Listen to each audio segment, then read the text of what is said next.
Hey everybody, it is Kelly from Pinning Partners, and I am here to do a modified version of my Pinterest basics. I'm going to try and share this in the group if I can, because I was supposed to do this on a laptop or a computer with internet, but it's raining out and I can't access my internet when it's raining. I have satellite.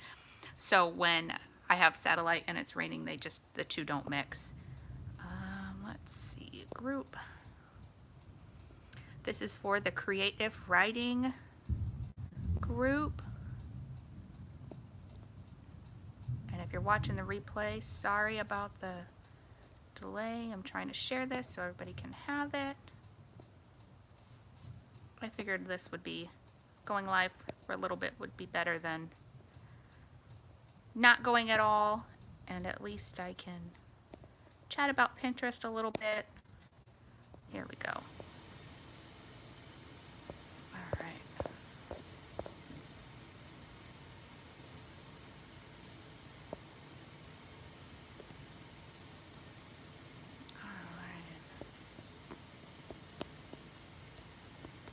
I'm live. Come join me for a modified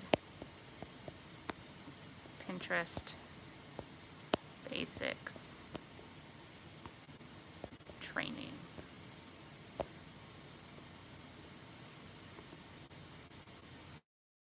Post. Okay.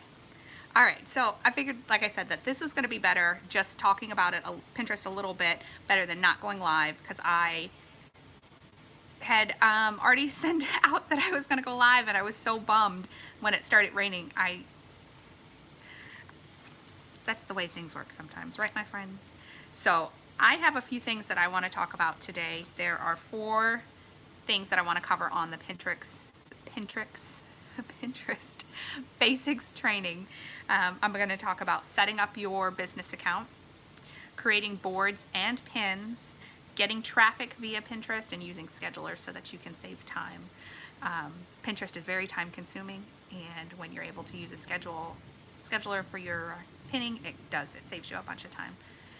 So I'm going to start with why you need to be on Pinterest to begin with. And it was, I think about recently, Pinterest announced their 2 millionth active user. So there's 2 million active users on Pinterest. Those are people that pin at least once a month, and those are people that are active on the platform, and they're there to see your content and everybody else's content. So there are 2 million people. 85% female.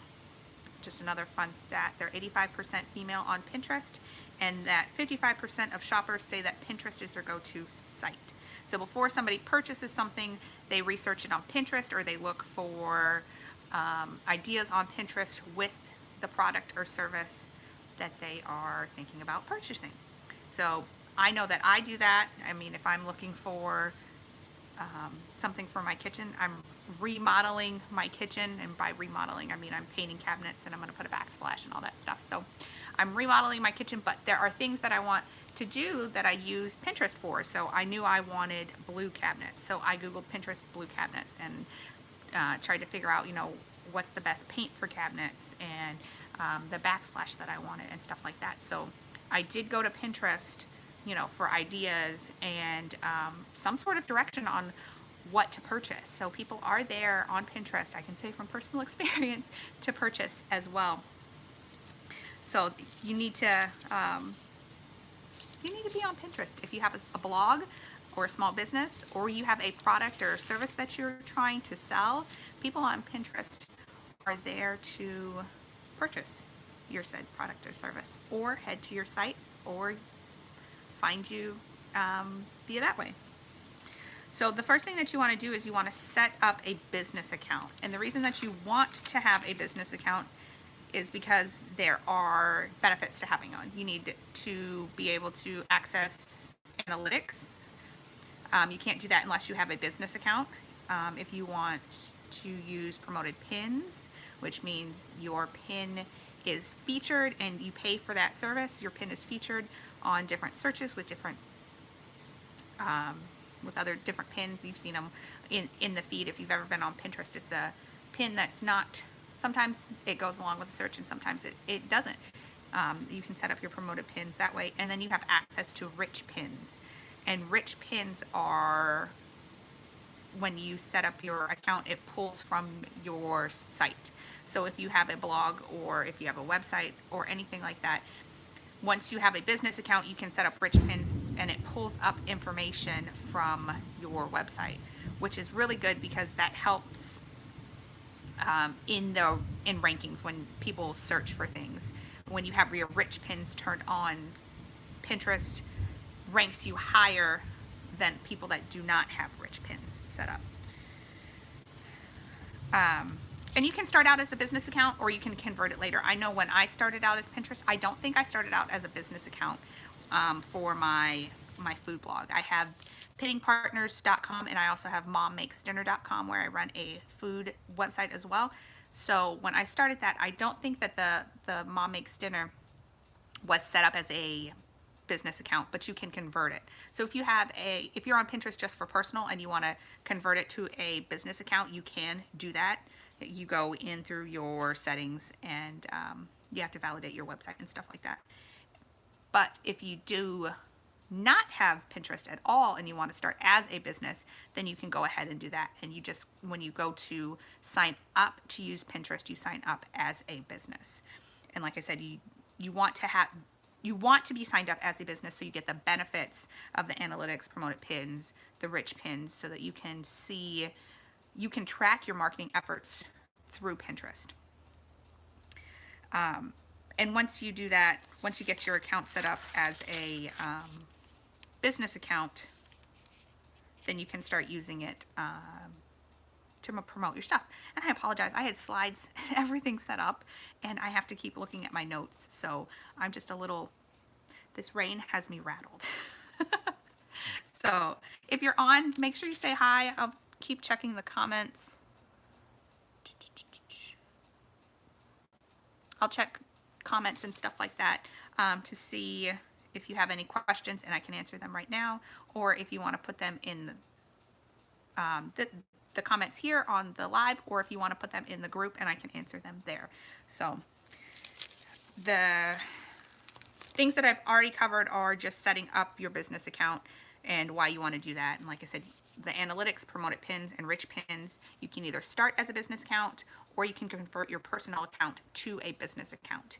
Either way, just make sure that you, when you do that, that you pick a name that is close to your blog or your business. So when you're there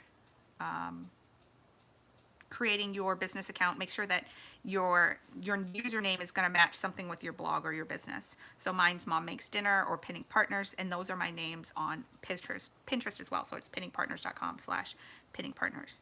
So that's how you can find me that way. But make sure that it's specific to your blog or a business. And then you want to make sure that when you're setting it up that you have a image of either yourself or of your product or service or something that's going to be easily recognizable. So set up your profile completely. The more you complete your profile, the better that people are able to find out who you are. And your profile is searchable in Pinterest as well. So people can search just people. Like you can search, I don't know, like if you're looking for somebody who does, fashion or something like that, you can just search, fashion icon or something. And then those people will come up. So based on your description and your profile and your pins, you can search and click on people so that you can just search the people that you want to follow that are fashion icons or fashion gurus or something like that. So make sure your profile is filled out because people can find you and search you that way as well. And like I said, you want to have a decent icon and a good description of who you are or what your products or services are or stuff like that. And then if you want to, you can have a call to action in your description as well. I know that for my Mom Makes Dinner one, I ask people to click on a link and they can get a free printable. So if you have some sort of call to action, if you want to have people sign up for your email list that way, um, offer a discount code, or if you want read more or find out more or contact us here, you can put a link in your description as well, so people can find you that way. And I have people sign up through the just my profile for the printable, so it's effective. I'd have to check out numbers and stuff, but I mean, it gets some signups, not crazy or anything. Um, so you have your business account, you're set up with your business account, and then what you want to do is you want to start creating boards. I say to start with at least 10 boards, and you want to make sure that these boards are niche specific. So you want to make them specific to what you are doing or selling, or what your interests are, because you want to keep you're trying to get people that are niche specific to your blog or your business. So when you provide these people with topics and pins and stuff like that, and showing that you're an expert, that's how you're finding these targeted followers. So get some niche specific boards. So if you're like a florist, you could have boards for of course you'll have a bouquet board, but like wedding bouquets, and like maybe like spring wedding bouquets, or baby shower bouquet ideas, or something like that. I mean, make these boards really specific so that people know what they're landing on when they get to that board. And then you can start pinning, but you need to have those boards. And what you want to do with those boards as well is make sure that you have a good keyword rich description in there. So you want to have words that people are able to find if they search it, because they can land on boards. Again, you can land on a profile, you can land on a board, you can land on a pin, you can land, yeah, I think those are the only 3 things that you can land on when you search for something. So make sure that all 3 of those have keyword rich descriptions. And then I have a little keyword hack too that I just like, it's my favorite thing in the whole world, is to find keywords. And I'm sorry, I can't show you because I have no internet and I'm literally sitting in my living room. So I will link to the keyword hack, because it's just awesome on how you find these keywords, and you take the keywords and then you put them in your description, because the keywords are what people are going to be searching for, and then you will come up higher in the search. So you want these keywords. Yeah, just those 3. So you're going to create your board. You can do this on Pinterest. So when you go to create a board, you want to name your board, and don't name it just food, because that's not going to come up in anybody's search. I mean, you want something super specific. So, I mean, like dinner time recipes, or crock pot recipes, or recipes with fish, something like that. Something that tells people what they're actually landing on and what they're going to see in that board. And then when you get to that description, that's where you're going to put all those keywords in there. So you've set up your business account, you have your boards, you've created them, and you go to, when you get onto Pinterest, you just click on create board, and then it'll walk you through. You name your board and add your description and put what category it is, and then you can make it a secret board, or you can have it go live right away. So that's up to you on what you want to do. Now you want to start pinning, and there's 4 ways that you can pin. So you can manually pin, and what manually pinning means is that you take the pin and you take the website and you put it onto Pinterest yourself. So there's going to be a little plus button up top. You click plus, and you can type in copy and paste the website that you're getting the pin from, that you want to save to your board. So that can be something that you're saving from your site, or you're saving from somebody's site. So just copy and paste that link, and it'll pull up images, and you select which image you want, and then you put that on the board that you've chosen. So you manually pin. You can use a scheduler if you want, and I'll talk about the schedulers in a little bit, what they are. There's a pin it button via a plugin. So if you have a blog or a website, you can have a pin it plugin that helps you pin from your site. And most sites have pin it buttons on it if you've gone to them and you've seen it. I know on mine, if you hover over it, it'll say pin it right up top. Or they'll have the share icons that are up top too, that you can pin from those. And then there's also a Pinterest extension that you can download for your website browser. So you go to whatever browser you have and you download the extension, and once you click that, it'll allow you to pin from the website too. So you can manually pin, you can use the scheduler, you can use the pin it button via a plugin, or you can download the Pinterest extension for your website. So that's how you pin. So let's talk about a good pin.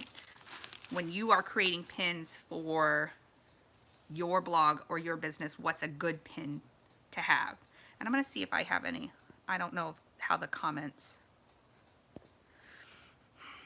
work on this. Like I said, I'm doing this on my phone, so I've never done it. I don't see any, but I might be wrong on that. I'll have to check later. So if you have a comment on here, I'm sorry. Like I said, I am dealing with the rain, killing my internet, and trying to just push forward. Okay, so let's talk about a good pin. Pinterest has come out and said that the ideal size for a pin is 600 pixels by 900 pixels. So that's a good size rectangle. You can go up to 1200 pixels before Pinterest will cut it off. And what that means is that Pinterest will put that expand at the bottom. And sometimes they're not even doing that. Sometimes they've taken away that expand. It depends on what device you're on and if your Pinterest is updated and just what Pinterest feels like doing sometimes. They've taken that expand away, and it just kind of like cuts off your pin and it doesn't even show expand, and it cuts it off at a funky, it just however they want to cut it off. And it just looks like it's half of a pin sometimes. I've seen that.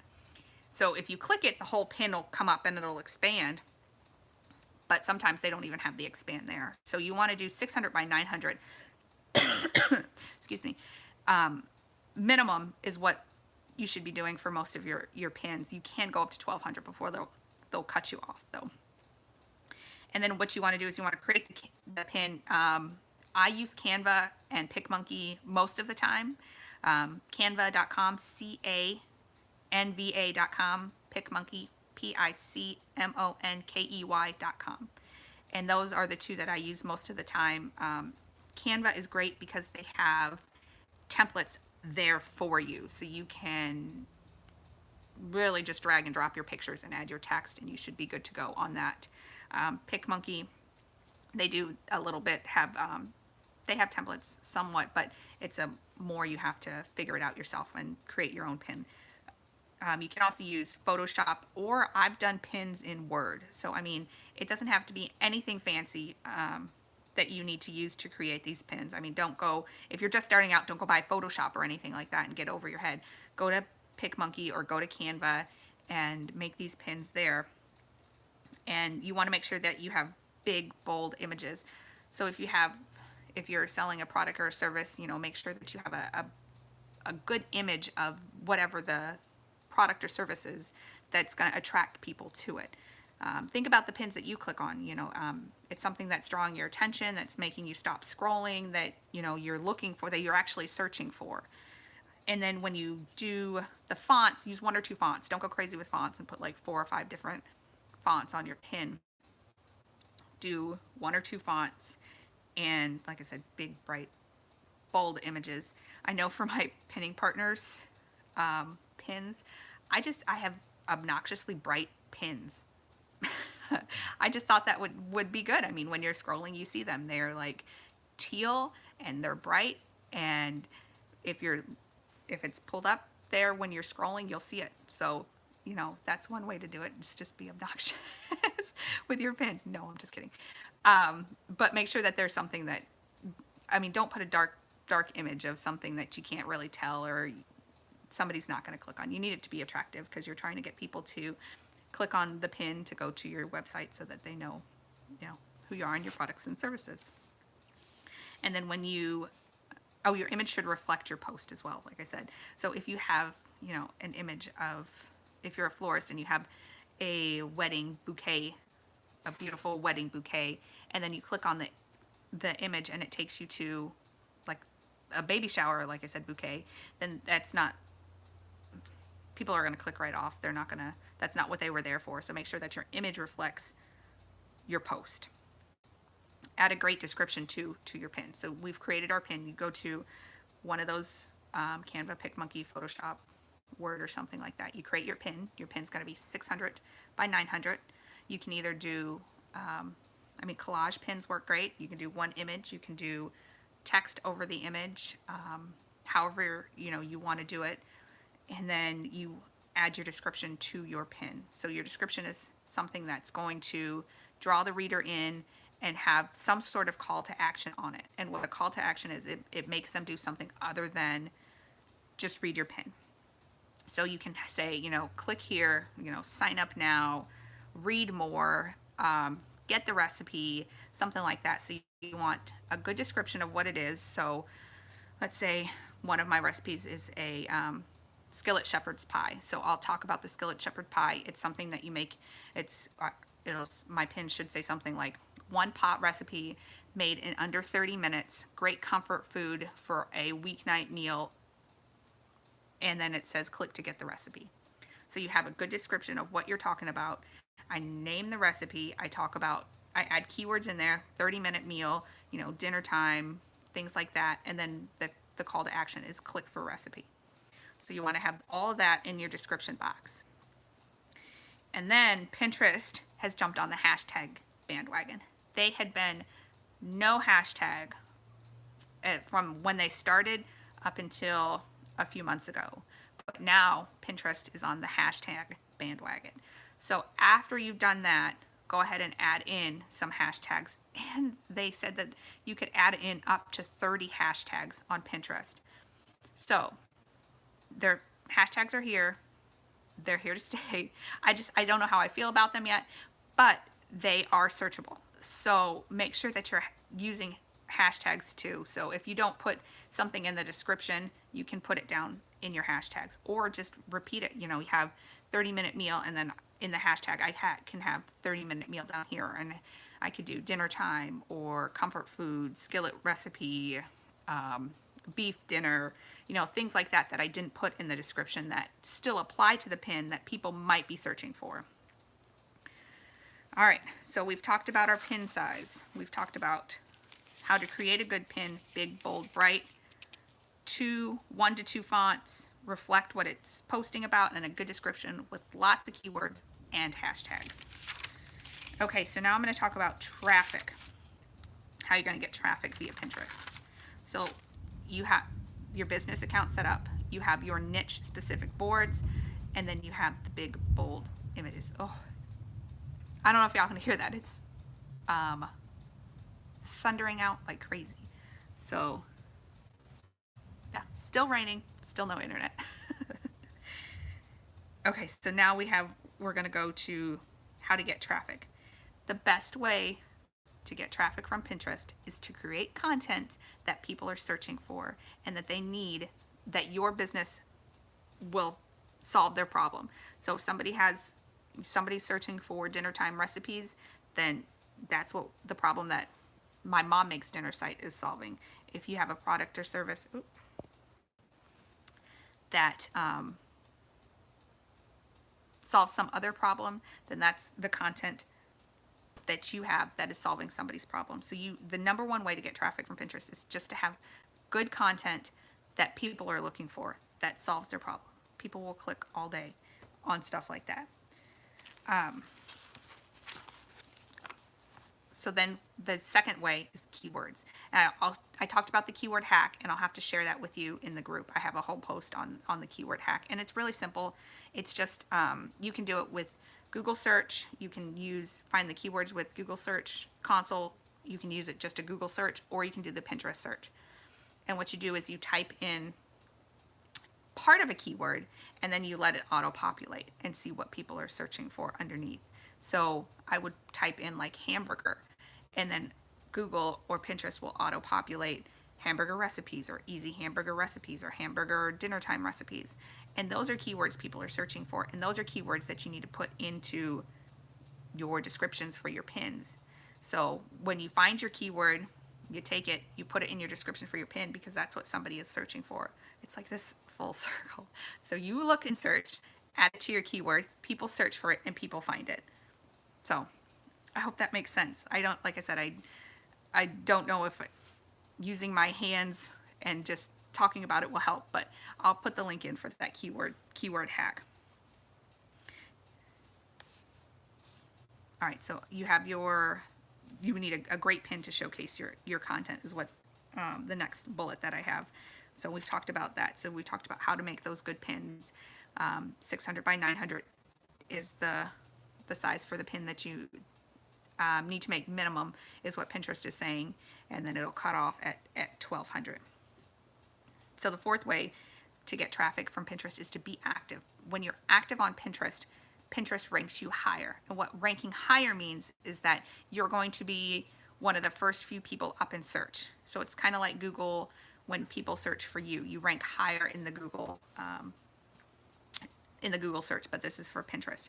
So when you're active, Pinterest notices that, and they take the content that you have and they make it higher up in the search. So somebody active, and they say active, Pinterest, I don't know if they really realize how active like a blogger is on Pinterest versus a regular person, because they say active is pinning at least once a week. I pin like multiple times per day via a scheduler and live pinning. I mean, so if you just pin once a week, Pinterest considers you active. If you pin more than that, then you're golden. But once a week is what they consider active. And like I said, I don't think they understand how often a blogger actually pins to Pinterest. They should, but I don't think they do, because we pin all the time, all the pins. Okay, so another way to get traffic from Pinterest is to use promoted pins. And I have a promoted pin walkthrough too that I can share that'll help with that. And the only way to access promoted pins is if you have a business account. So you need a business account to be able to activate the promoted pin feature. And then again, that's just something that'll have your pin come up in a search, and you pay to get traffic to your site. All right, and then the last way to get traffic via Pinterest is with group boards or tribes. And group boards are kind of, I think they're kind of on the out, and I don't want to say that, but Pinterest says that they don't rank group boards as high as they used to. Group boards used to be all the rage, and everybody was on all the group boards and pinning all the things. And what a group board is there's one owner, and then that owner allows multiple people to add their pins to their board. So that owner's followers sees the pins, and so does everybody else on the board. So all these pins are being seen by all these people, but Pinterest has said that they don't rank those pins, and they don't show them as often if they're from a group board as opposed to a personal board. And I'm not sure why, but that's just what they had said, and I've heard through the Pinterest grapevine, I guess, is that group boards are not, I don't know, they're still worth my time and effort. I'm still seeing results from them, so I would continue to use them, and I would continue to join them. And if you're just started, I would find group boards, but just know that Pinterest may be phasing them out a little bit. And then you can join tribes as well. Tribes is a Tailwind feature, and Tailwind is a scheduler that I'll talk about here in a minute. But it's the same concept. There's one owner. Well, it's a little different concept. There's an owner, and then everybody joins the tribe, and you can pin directly from the tribe. So people pick and choose what they want to pin. So it's a little bit different, but it still gets your content out to multiple different sources or multiple different boards if people choose to pin it. Okay, so traffic, just to recap, how you get traffic from Pinterest. You need to create content that people need and are searching for. You use the keywords so that you rank higher in the search, and lots of hashtags. A great pin, you're active, promoted pins, and then with group boards or tribes. All right, I'm going to finish with schedulers, and then I'll go back in the group when I get internet, and I will add the links that I was talking about. So there's a couple different schedulers that you can use. Number one that I use and recommend and love is Tailwind. There's also Ahology, Buffer, Viral Tag, CoSchedule, Viral Woot, and Curalate. And those are all different schedulers that you can use for Pinterest to help save time. So if you're just starting out and you're looking to get your blog and business on Pinterest, but you don't have time to pin all the time, I would suggest trying Tailwind.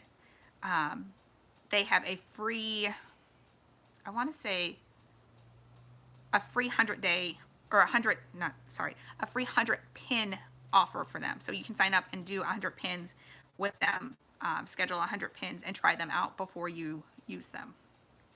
Let me see. Okay. My phone's also dying and it says it's not charging, so I was just checking it out.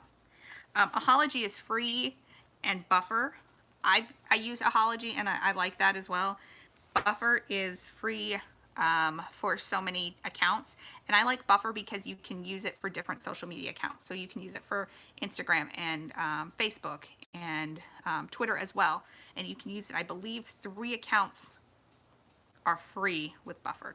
Don't quote me, but they do have a free option. So Tailwind is free for 100 the first 100 pins, and then it's $14.95 a month after that. But they are awesome. I love Tailwind, and if you are using it for your blog or business, then $14.95 for a marketing expense isn't too awfully bad. All right, I'm just going to go over what I talked about real quick.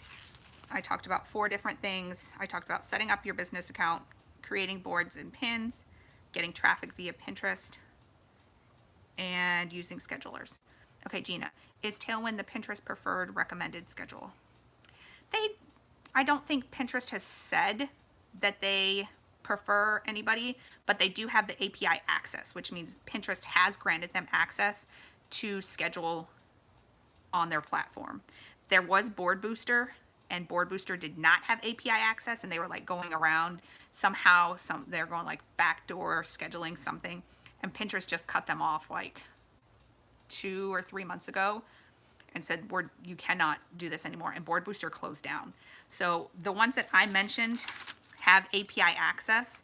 They have been granted that from Pinterest, but I don't know if Pinterest has said that they have a preferred scheduler or not.